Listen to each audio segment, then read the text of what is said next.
Hi, I'm MDC Hassan Moore, and today I'm going to refer to an article that Yael Danieli wrote in 2009 called Massive Trauma and the Healing Role of Reparative Justice. While Danieli focuses on traumas that occur on a societal size, she refers to the survivors of the traumatic events that occurred during the Nazi Holocaust in Germany, repression in Chile, Japanese internments, Dutch East Indies, and other catastrophic size events. The fact that each event had massive trauma scenarios that are some parts that, although felt uniquely per person, have a shared process that should take place in order for a real sense of healing to occur, and that is reparative justice. While Danieli argues that reparative justice processes can mobilize social support for the victims and can help whole societies to begin to dissipate the detrimental effects of the conspiracy of silence, and that was a quote from page 352, I would further this argument to the shared traumatic events that occur in scenarios like gang rapes at small town bars, um, frat parties, or other sport, political, and or musical celebrity parties. Personally, I further this argument to refer to smaller sized rapes and other sexual abusive events like incest, mutilations, and physical abuse scenarios as well. The process that accompanies reparative justice is what allows the real opportunity for healing because all of these type of scenarios impact the psyche of a person. I agree with Daniele that, quote, this process must include the investigation of crime, identification, and bringing to trial of those responsible. The trial itself, punishment of those convicted, and appropriate restitution. End quote. And that's from page 352. The shared event is that the trauma impacts the psyche of a person. The actual details are shared by some and other details will be shared by others. But the important part, again, is the impact it has on the psyche of the individual who endure and survive the scenarios. Unfortunately, for survivors of the traumatic events that occur to the individual or many individuals, society that surrounds the individuals often act in the same undermining, disbelieving, inappropriate manners that support the rights of criminals rather than the rights of the survivors. Daniele writes about the conspiracy of silence that is often imposed on survivors of traumatic events.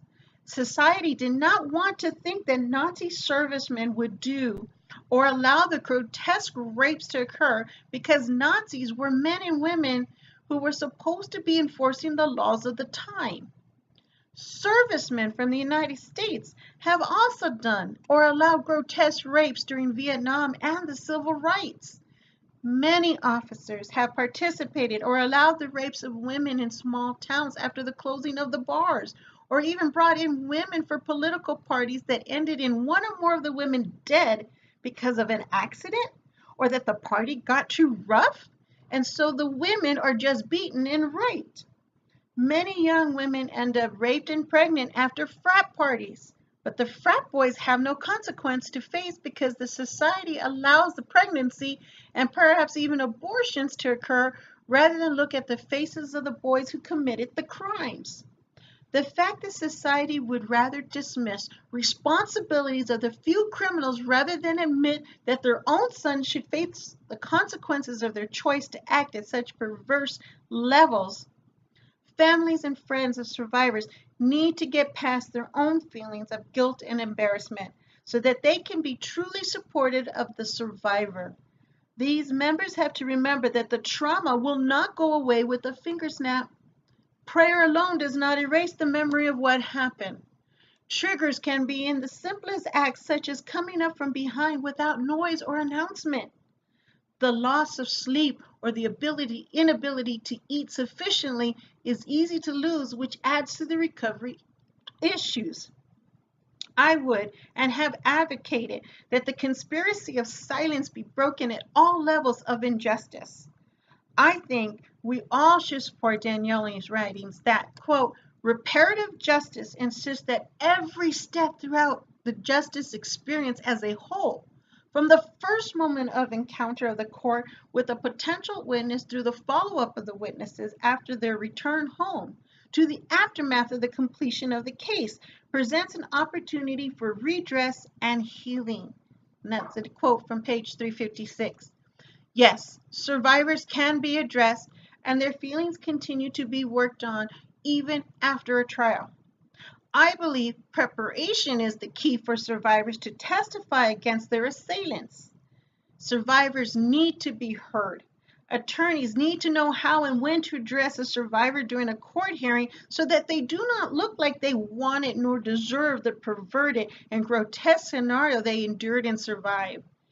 It's important to remember that, as Daniele wrote on page 355, that justice loses its meaning for the victims when it does not provide full, both physical and psychosocial protection, support, and assistance while using the victims as witnesses.